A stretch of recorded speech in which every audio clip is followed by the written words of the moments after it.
سؤال كتير سألته، هو ينفع نعمل حلويات للمولد في البيت؟ طبعا ينفع.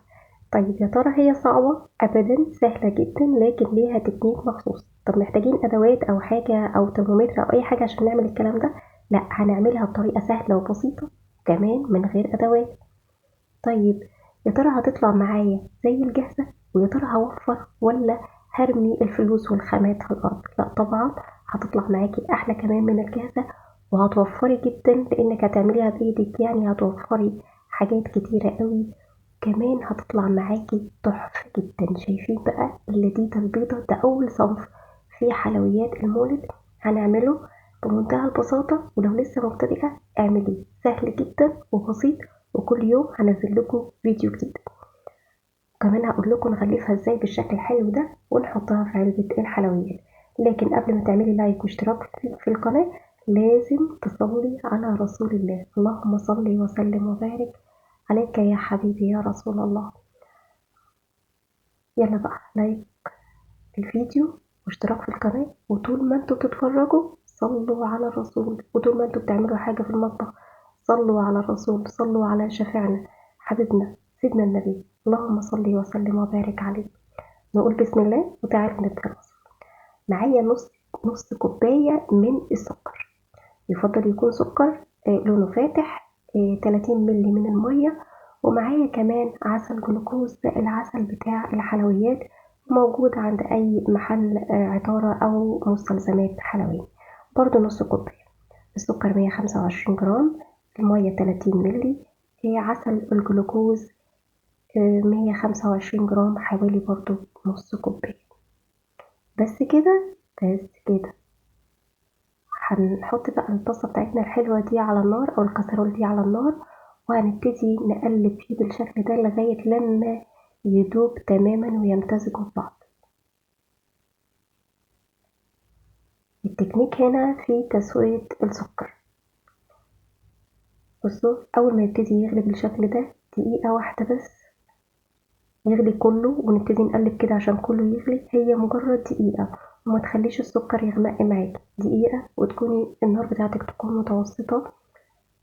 وبعد دقيقة واحدة بالظبط اللي هي نوصل لمرحلة الخيط بتاعة السكر، بعد كده هنبتدي نضيف معانا باقي المكونات. شايفين انا هنا مجرد دقيقة تقليبة حلوة بقى كده. كده اتأكدت ان كله غلي وكله زي الفل. شايفين بقى مرحلة الخيط دي؟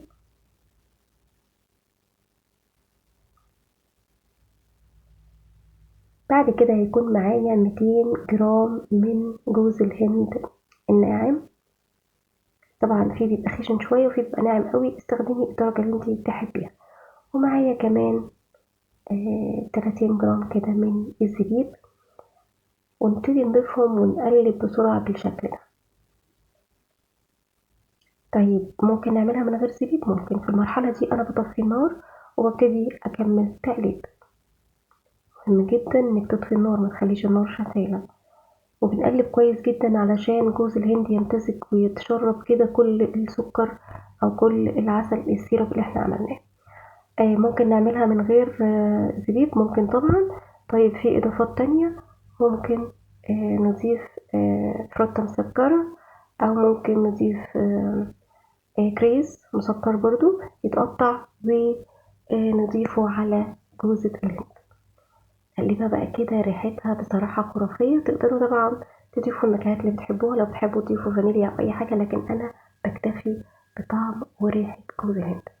بعد كده بيكون معايا قالب ببطنه كده بكيس بلاستيك أو بلاستيك حراري، أو ممكن ورقة زبدة وندهنها بشوية بسيط كده من الزيت، وابتدي أفرد اللذيذة على أو في القالب كده بالشكل ده.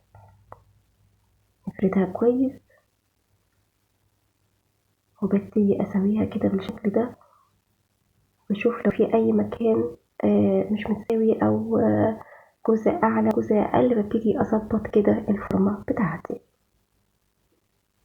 بعد كده بضغط بقى عليها كويس جدا بمعلقة كده أو سكرابر يكون مدهون بالزيت، أو ممكن لو لابسة جلافز تكوني دهنة إيدك كويس والجلافز بالزيت، لأن هي بتكون سخنة تبتدي تضغطي عليها بالجلافز كده بإيدك أو بسكرابر أو أي حاجة زي كده، بحيث إن احنا بس نساوي الجزء بتاع الوش ونضغطها كلها في قلب بعضها عشان ما تطلعش مفرفة معاكي وتبقى متماسكة وشكلها حلو.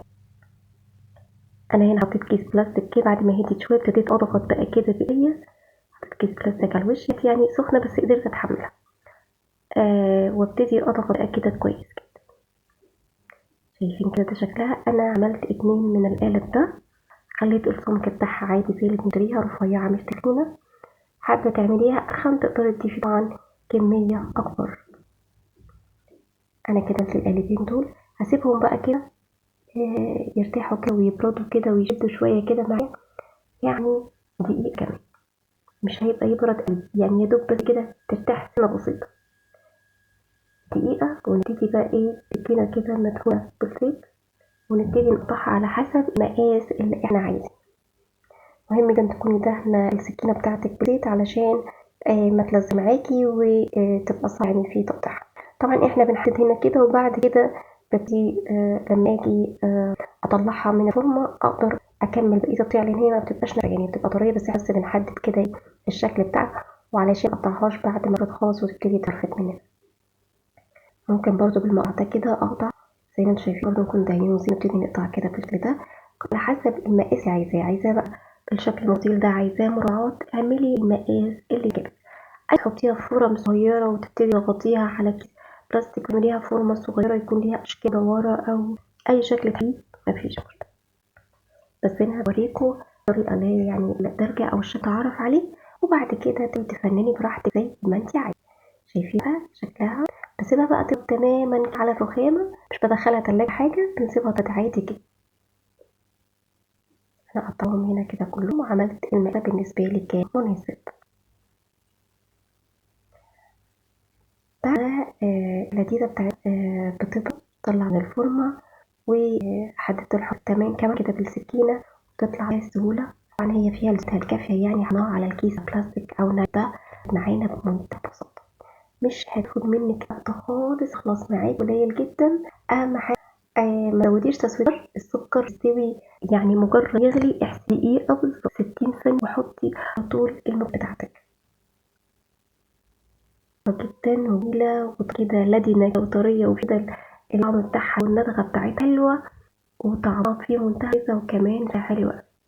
يلا الناس اللي لسه تشجع وتعمل حمد المولد أي خطوة بخطوة، وفي أي سؤال لوني في الكومنتات هرد عليه أقول لكم نعملها بمنتهى البساطة، وكمان نوفر وكمان نوفر. هتقولي لي طبعا ده سم هشتغل، ما عنديش أي مانع ورب الجميع. في ناس مش تشتري علبة الحليب بمبلغ وقدر، فحاول نقدم حاجات بسيطة يفرحوا ولاد علشان كمان مش قادر أو يعمل حاجة معين يعملها. قد ايه شكلها كده ولذيذة. بعدها نغلفها في كوكيز في بلاستيك قدها أو بستراب زي ما أنا عرفتها، مش عندي أكل غلفها بستراب. بصوا بقى هنا لو شايفين الخيط الرفيعة دي موجودة في المشبك، تبقى موجودة في البسبوسة دي، تبقى طرية وحلوة وطعمها. هنا أنا بعد عرفتها دي الكمية عملتها كلها كانوا حوالي 4 أو 3 قطع، حلوة جدا. 200 بس جزء أو 200 جرام، أقل من ربع كيلو دي الكمية الحين. طبعا هنخلي علشان نجمع كلها نعمل حلويات مميزة حلوة، تنفع دوا تنفع تجرانك، تنفع تعمليها لولادك بتكاليف بسيطة. شوفوا كده، فضل باي.